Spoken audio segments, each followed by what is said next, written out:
The Word of God is alive and powerful, sharper than any two-edged sword, piercing even to the dividing asunder of the soul and spirit, and of the joints and the marrow, and is a critic of the thoughts and intents of the heart. All Scripture is God-breathed and is profitable for doctrine, for reproof, for correction, for instruction in righteousness, that the man of God might be mature, thoroughly equipped unto all good works. Study to show thyself approved unto God, a workman that needeth not to be ashamed, rightly dividing the word of truth. 3 John 2, Beloved, I pray that you may prosper in all things and be in health, just as your soul prospers. Mark 9:23-24, Jesus said to him, If you can believe, all things are possible to him who believes. Immediately the father of the child cried out and said with tears, Lord, I believe. Help my unbelief. Isaiah 54:10, For the mountains shall depart, and the hills be removed, but my kindness shall not depart from you, nor shall my covenant of peace be removed, says the Lord, who has mercy on you. Deuteronomy 31:6, Be strong and of good courage, do not fear, nor be afraid of them. For the Lord your God, He is the one who goes with you. He will not leave you nor forsake you. 2 Thessalonians 2:15-17. Therefore, brethren, stand fast and hold the traditions which you are taught, whether by word or our epistle. Now, may our Lord Jesus Christ Himself and our God and Father, who has loved us and given us everlasting consolation and good hope by grace, comfort your hearts and establish you in every good word and work. Jeremiah 29:11-13. For I know the thoughts that I think toward you, says the Lord, thoughts of peace and not of evil, to give you a future and a hope. Then you will call upon me and go and pray to me, and I will listen to you. And you will seek me and find me when you search for me with all your heart. Before we start sa atong pagtuon pulo sa Dios ning adlaw, sama sa nandan gikinahanglan ang atong pagsugid sa tanan natong mga salang nabuhat nining adlaw. Otherwise, mahimo lamang kining babag ali ug makabalda kini sa atong pagtuon pulong sa Dios. Busa moadto dayon kita sa paggamit sa the principle of 1 John 1:9, which is the rebound technique or recovery technique. Aron kita mapasiguli na usab sa atong pagkikamitaay ngadto sa Dios. Pinagi sa atong paghingalan, pag-anbintir, pag-angkon, o kini atong nabuhat mangayod. Pinagi sa atong kabubuton busa, ato kining hinganlan, ato kining isugid ngadto sa tubangan sa Dios gamahan aron kini malimpyuhan. 1 John 1:9 sa atong nasayran nagkanayon, if we confess our sins, God is faithful and just to forgive us our sins and to cleanse us from all unrighteousness. Now, alam kanimo, dili magtotoo. Wala ka pa'y kaluwasan busa. Ang tugon, pag-agda, pag-aghat. This is God's stimulus. Alang kanimo, dili magtotoo. Tumuo ka kang Ginoong Hesus ug ikaw maluwas. Way laing manluluwas si Ginoong Hesukristo lamang. Acts 4:12. Nagkanayon sa English, neither is there salvation on any other under heaven given among men whereby we must be saved. Mismo si Ginoong Jesucristo nagkanayon sa John 14:6, I am the way, the truth, and the life. No one comes to the Father but by me. Busa, magampo ta karon sa hilom, agi o pangandam sa atong tagsa-tagsa kakalag. Let us pray.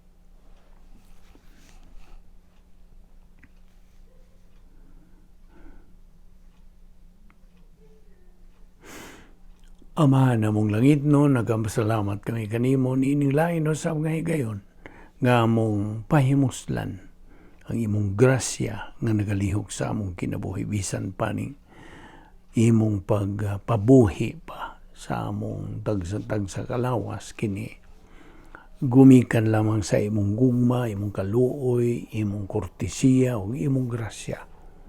We don't deserve to be alive. Apan ang imong plano nagalihok pa man sa among tagsa-tagsa kinabuhi. Busa, salamat. Ubani kami karon sa among pagpadayon sa pagtuon sa imong balaang pulong. Pinagis pagtudlo ka na mo sa balaang Espiritu Santo. Kining tanan, among gipasalamatan sa ngalan ni Ginoong Jesucristo. Amen. Well, may adlaw, tanan na itong mga subscribers, atong mga higala, mga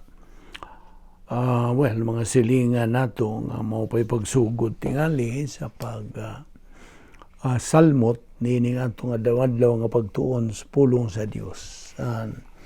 Just to remind sa atong mga subscribers nga taod-taod namang gyud kamong nagasunod ning atong ministry, because we have been in this YouTube Bible study pinagi sa Balbido Evangelistic Ministry nga mikabat na, miabot na kita og labaw na sa 4 ka tuig og pagkakaron aniya kita magabasi diri sa the state of Idaho sugod niya itong Hulyo. Og by winter diri sa Idaho, ang atong basihan or our basis will be in Los Angeles. So magapadayon gihapon kita walay undang na kini, dili na ni mahuman kini atong adlaw-adlaw nga pagtuon sa pulong sa Dios. Gawas kun kuhaon na ta sa Dios, either physical death or the rapture, whichever comes first. Busa, ako ka namang pasidanan nga kining atong ministry, ang atong pagtuon sa pulong sa Dios o pagsangyaw sa mayong balita sa kaluwasan ngadto sa mga di magtotoo, wa na kini hunong. Okay? We are doing this on a daily basis. Dili sinimana, dili binuan, dili tinuig, dili sa ganahan ka lang, kundi regularly, consistently, persistently, kini atong spiritual momentum. We call this spiritual momentum. So binisaya ato ning ihubadog, spirituanon nga pagbuylo sa atong kinabuhing spirituanon. Of course, by the way, ang atong uluhan, ani agihapon kita sa do you want to live the Christian super grace life? Mao ni atong uluhan. So mao na nga atong ipadayon kini diin kita mohunong kagahapon. Og just to remind you nga kining atong pagdupot niining maong title, naghulagway gihapon kini, nagapadayag ka nato unsa ka pinungdanon ang pagtuon sa pulong sa Dios. Of course, this is our life as believers. Mao na ni atong kinabuhi. Without it, life would be meaningless. Walay purpose, walay katuyuan. Anya ganing uban moingon wa na hinungdan. Why lami? Naingon sa mga kasagaran itong mga higala nga dili pa magtotoo, lami ang ilang kinabuhi. Tinuod, lami ang kinabuhi sa magtotoo kung walay pulong sa Dios diha sa ilang kalag. Kasi nakita ni mo unsa ka danon sa pulong sa Dios. Without it, life would be meaningless. No purpose, no definition, wala. It's empty. You see? Kaya na may matayotes, empty, na ikabhang kung wala kay pulong sa Dios. Kung wala kay kamaturan, loy ang imong kinabuhi. O it's a matter of choice. Mao may imong gipili, mao may imong gipalabi, then kinsa man ang mabasol, wala. Ikaw lang. You see? Mao na nga ang Dios nagatugon, nagapahinomdom, nagapasidaan, nagapahimangno ka na itong mga anak niya. Kung ikaw magtotoo na, anong nahimo ka magtotoo? Tungod kay imong gituuhan naman si Ginoong Kristo nga imong personal nga manluluwas. Kaya mauraman ka na ang paagi nga ikaw mahilangit, ug mao ka na giandam sa Dios nga paagi aron ang tao mahilangit. Ug makaikyas siya sa paghukom dito sa linaws kalayo. You see? So, I don't think a normal person wants to go to hell or to go to the lake of fire. Mabitaw na nga ang iyano kayong mensahe sa maayong balita sa kaluwasan, mao kini. Believe or burn. Mora na. Duha ang imong kapilian. If you want to burn yourself in the lake of fire, then ayaw tuuhi si Ginoong Kristo. Apan kung mutuo ka, imong dawaton siya, imong kaugalingon nga manluluwas o Ginoo, then makaikyas na ka, makalingkawas ka na sa pag-adto sa linaws kalayo o impyerno. Adto ka sa langit.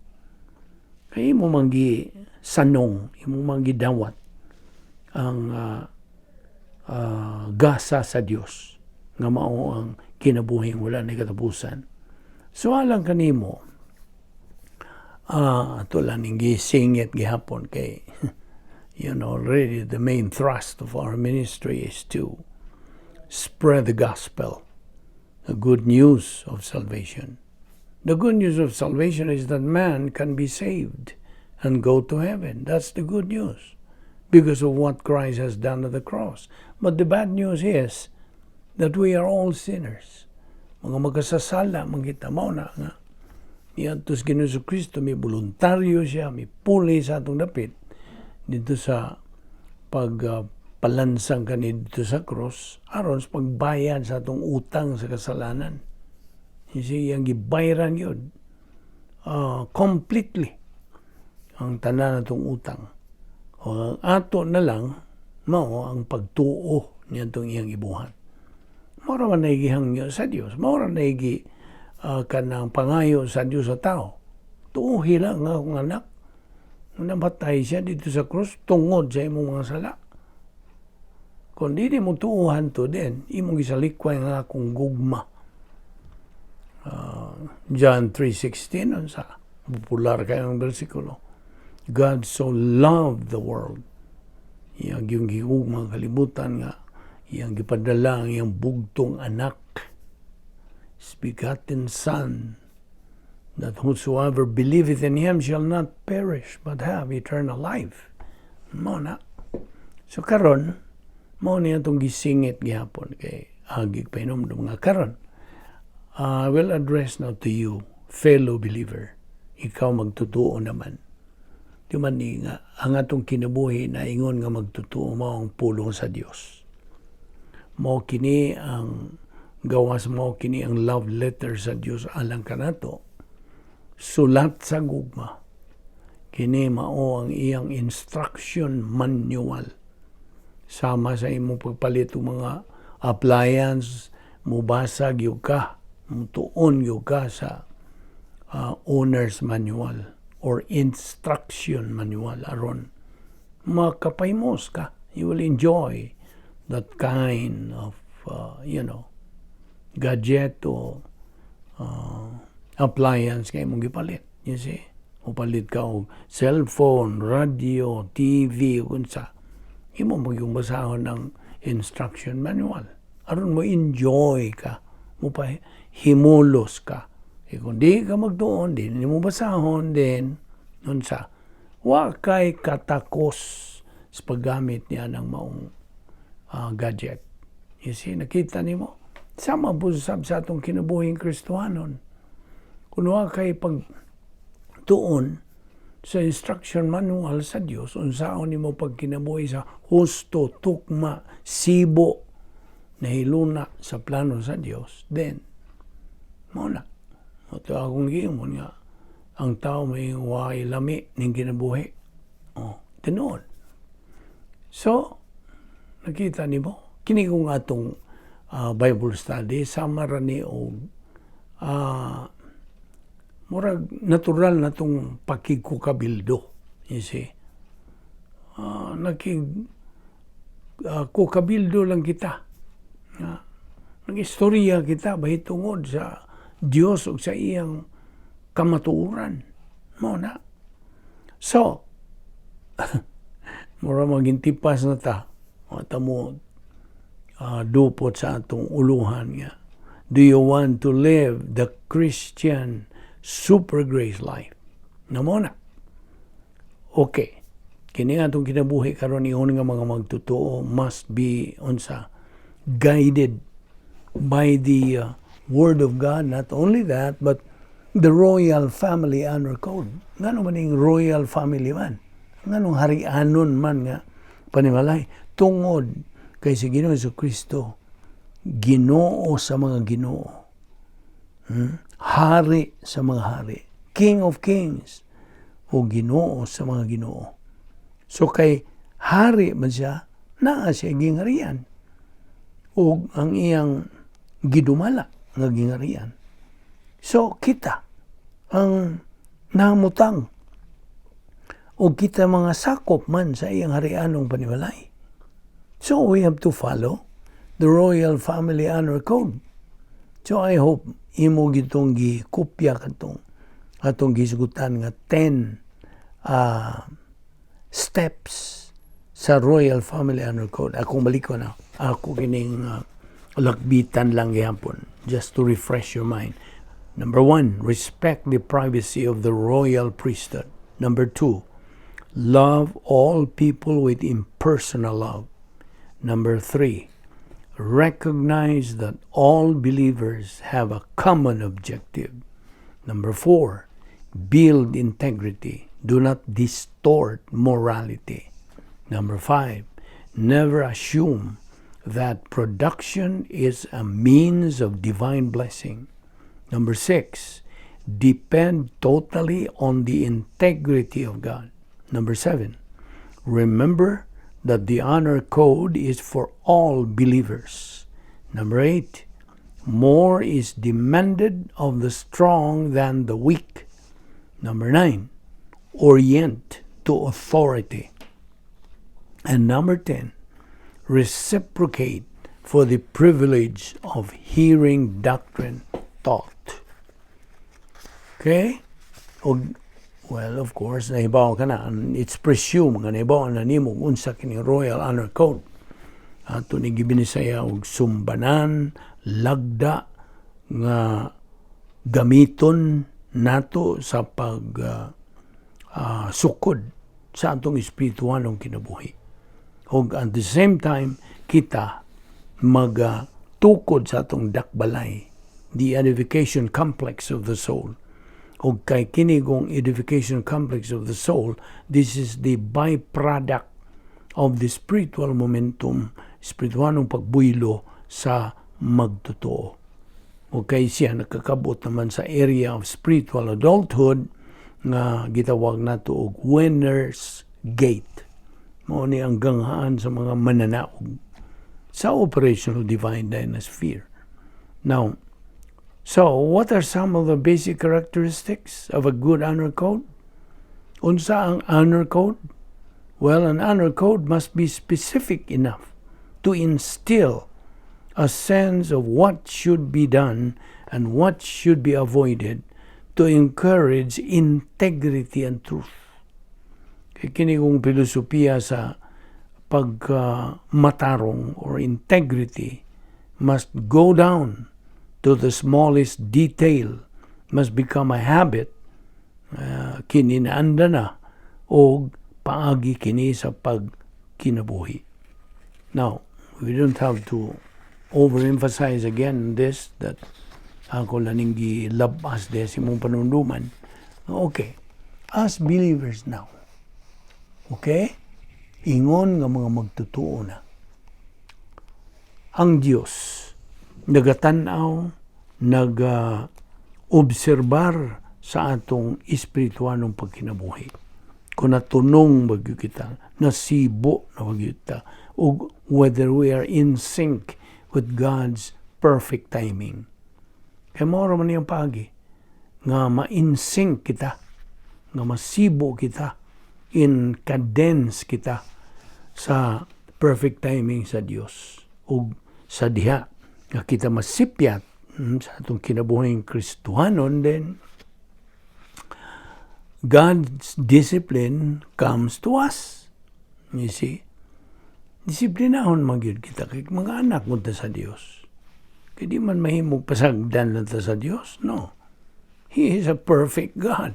Therefore, dili siya buot nga masagulan ka na og mga paagi nga iya sa cosmic dynasphere. You see? So God's discipline is to motivate sa usa ka magtutuo to recover residence, nga makabalik siya. You see?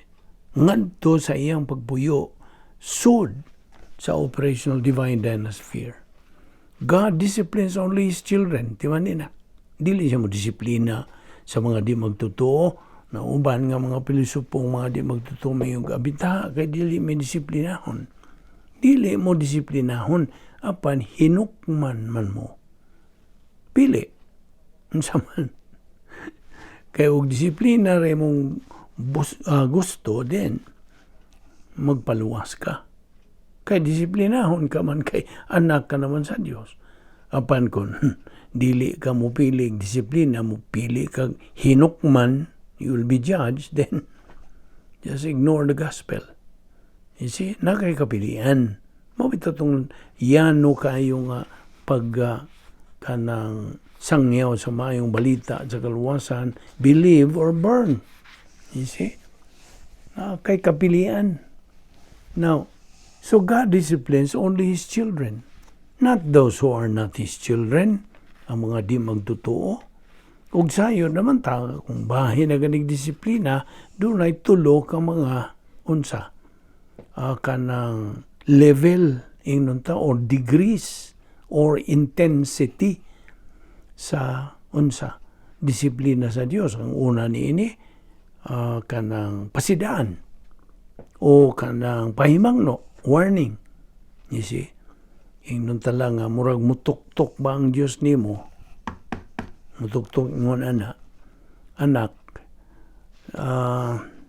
naglunang naman ka sa sala anak, balik diri sa sod sa akong dapit nga may gahom nako. So that's warning. Apan di gud ka mo patuo, magpadayon gud kas pag kanang lunang sa kasalanan, then mo grabe na ng iyang disiplina, ang degree or intensity. Intensive.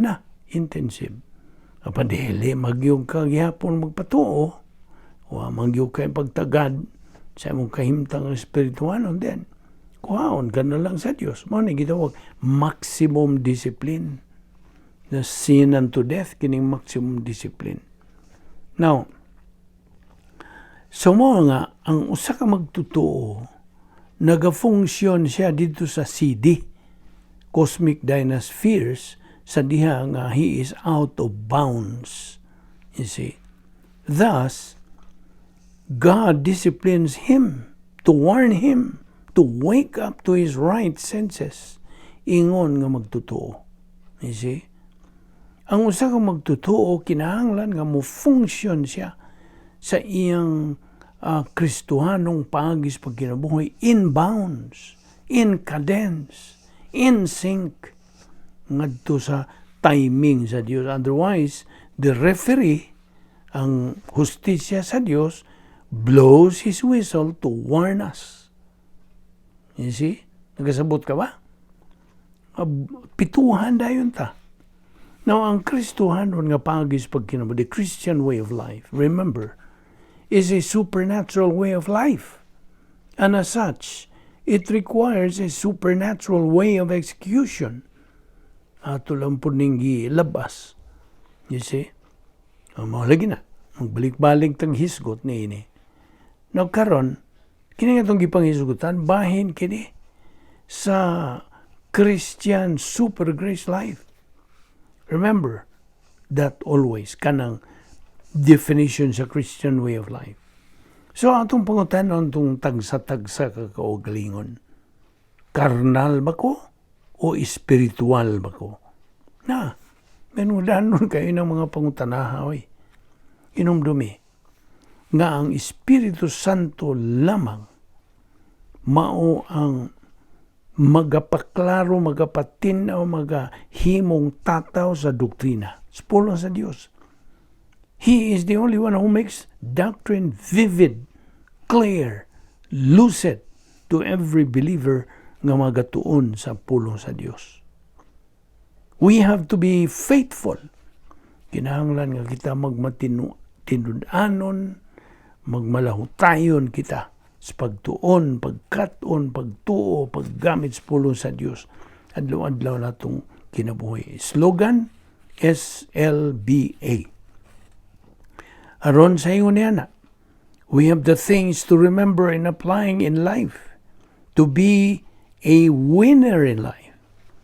So, kung buot kang mahimong mananaog sa kinabuhi, then mao kini. Mao ni ang pahimangno sa Dios. Mao ni protocol sa Dios.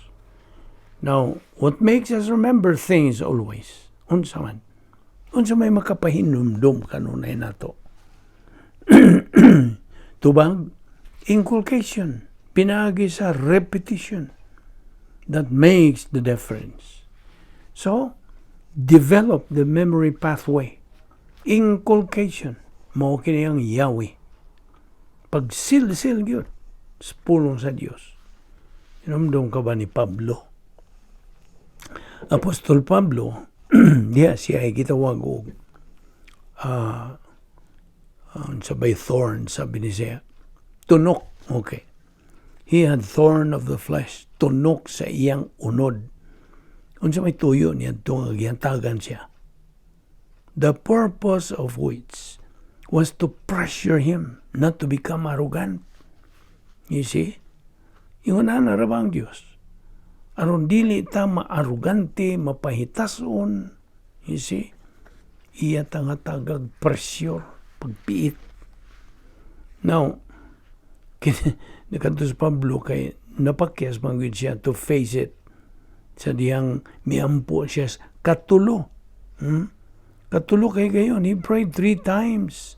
Nga unta, tangtangon kato sa Diyos katong iyang thorn of the flesh. God instead mitubag kaniyang Pablo. My grace is sufficient for thee.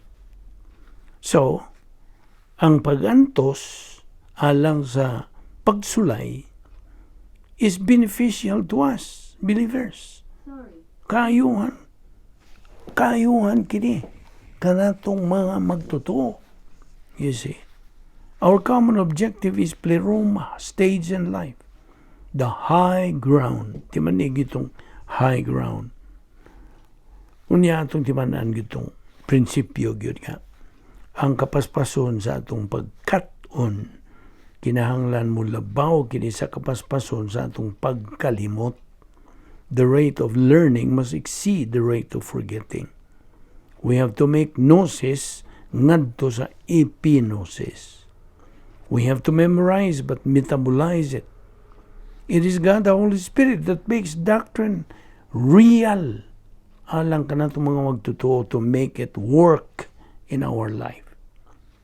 Long-term memory requires repetition. Numdum ka? Mo ni, gikinahanglan sa long-term memory, padayon sa pagbalik-balik, subli-subli. Noon sa magyutuyo tuod kining pagsubli-subli. Dili kay aron mahinumduman, kundi aron di nagyud makalimtan.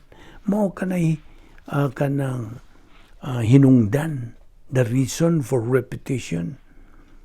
It is for the rate of learning to exceed the rate of forgetting. Consistent post-salvation epistemological rehabilitation. Sinilsilay. Inumdumi. Dili kita makagamit sa wanto makatuni. Inumdum ka ba niyan itong prinsipyo? We cannot apply what we have not learned. Believers only go to emotions. Kung why so diha sa ilang kalag nga kamaturan ug labihan sa bagang duot sa mga katawan, mga magtotoo gani mismo karong panahon are ignorant why alamag sa pulong sa Dios. Nganong why alamag? Tungod kay negatibo. Why gana? Why gugma? Why kainit? Why pagpanumbaling? Why paggahin og panahon sa pagtuon sa pulong sa Dios? Mao na. You see, labi na karong panahon na may di ba ko ba nga there is kining lahi na karong panahon the language of today. Unsa man ning lingwahe karong panahon nga mo'y gipakadak-an sa mga bagang duot sa katawan. Social media, you see, Facebook, Instagram, TikTok, etc. Now, ni language of today. Inay magtuon sa pulong sa Diyos, magtuon sa kamaturan, tuwa na sila nini mga butanga. Kita nimo? People of today have wrong priorities in life. And that is the main reason why every time they make any decision, that decision will surely be evil, bad, wrong decisions. Namona, produkto ra po sila sa ilang decision. Kita ni mo? Mao gina, ayaw na nagkalimtipod. Ganang maong prinsipyo. Man is a product of his own decision. Namona. Ano hinungdan? Nga nagkayamukat na lang yung pagkinabuhi. Tungod niya na. Wrong priorities in life. Nga namang wrong man. Tungod kay man lagi sila pagpanumbaling sa kamatuuran sa Diyos. You see? Unsa ka nindot ra ba ang kinabuhing Kristiyanon? Mao niya itong isutan. How or do you want to live the Christian super grace life? Super. Sabot pa sabot. Labaw pa. Kinatasan na ng super. Grasya nga pagkinabuhi. You see? Life would be fabulous, fantastic. Kulbahinam. Kung ikaw nahiluna gyud sa unsa kamatuoran. Nga imog yung priority, imog yung pasiuna ang pulong sa Dios diya sa imong kinabuhi. Kung wala gyulain nga Yahweh nga imo magamit. Ako ka manghisgutan pod pipila na karon ka mga buwan naghisgot kita kanang how to live this fantastic life, a supernatural life sa Kristiyanon. Yes. Mao na nga atong gihatag gibugaton kining the doctrine of operational divine dynasty. Yung ano man, mao kini ang dapit nga ipapuyo sa Dios kanato. It's a mental attitude. Kaya the Christian way of life is a mental attitude life. Thinking life. Matud pa sa kong higala nga pastor. The Christian life is a thinking life. Tinood. Kaya kung way sword ni atong una-una sa pulong sa Diyos sa kamaturan din. Muna. sa imong pagatubang ug bisag unsang mga suliras kinabuhi, unsa may imong gamiton. Kaya wa man kay magamit nga kamatuoran, unsa may imong gamiton, emosyon, pagbati. And pagbati cannot help you. It can make you miserable. It can devastate your spiritual life. Kaya imong emosyon, ang function, the right function of emotion is simply to respond, not to initiate. Nagkaroon kay na mo na may nag-initiate sa imong kinabuhi kay wa man kay kamatuoran nga mo initiate. Kasabot ka ba? Mao ni atong punto nga atong gida kanimo nining adlaw, bahin nining pagkinabuhi sa Kristohanon nga labaw nga grasya nga matang sa pagkinabuhi. Ato ning ipadayon ugma. Di nilang una kita kutob pagkakaroon ng adlaw, inaot nga na kay na po-usab nga mga punto sa doktrina nga imong dugang sa mga kamaturan nga na diha na pundo diha sa imong kalag. Busa, niini gayon na atong takupan usab kini atong panag-uban, niini atong Bible study through the YouTube sa Balbido Evangelistic Ministry. Magampot Bala na mga Dios, nagapasalamat kami kanimo ning adlaw sa imong pag-uban kanamo, patinaw kanamo sa dugang nimong kamatuoran. Salamat o Dios sa imong paghatag og pahinumdum kanamo sa unsa gyud kamay nung danon sa imong mga pulong sa among kinabuhi ingon nga imong mga anak. Salamat niini gayon na nagampo kami nga imo kaming dadon ugma, padayon kami sa among pagtuon sa imong kamaturan. Aron kami makakabuot ngayon sa among common objective, spiritual maturity nga din na kami katakos sa pagkinabuhi, pagdawat ng mga panalangin sa among paghingugma ug bisan pagani ang among pagsulbad sa mga suliran sa kinabuhi. Salamat niining grasya nga pagtuon sa imong pulong. Kining tanan among gipasalamatan sa ngalan ni Ginoong Hesukristo. Amen.